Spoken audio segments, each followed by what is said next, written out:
দেখো, আমাকে ভয় দেখিয়ে কোনো লাভ নেই।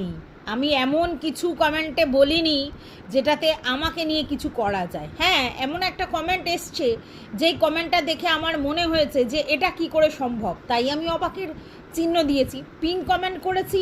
সেটা যে বলেছে সে তো কারোর নাম নিয়ে বলেনি, আর সে যেটা বলেছে সেটা তো সে একা বলছে এরকম নয়। এখানে যে লাইভটা হলো সেই লাইভেও এক কথাই বারবার বলা হচ্ছে যে সততার সঙ্গে থাকতে, পার্সোনাল লাইফেও কাউকে না ঠকাতে। এর মানেটা কি আমরা কি কিছুই বুঝি না?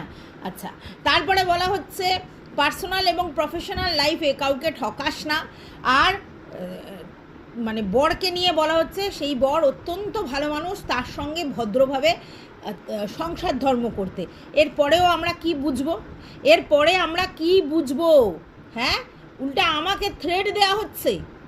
থ্রেড দিয়ে কোনো লাভ নেই। আমি এইগুলো সমস্ত স্ক্রিন রেকর্ড করে নিয়েছি, যেখানে যেখানে এই ধরনের কথা উঠেছে, যেখানে ম্যান্ডি বলেছে, যেখানে আজকে লাইভে বলা হচ্ছে, ইভেন সমস্ত জিনিস আমি স্ক্রিন রেকর্ড করে অলরেডি আমার কাছে রেখে দিয়েছি। ঠিক আছে, আমি যখন কোনো জিনিস দেখছি সেটার উপরে ভিত্তি করে ভিডিও করছি। আমি তো নিজে বাড়ি থেকে কোনো খবর নিয়ে এসে বলিনি, গোপন তথ্য আমি তো বলিনি।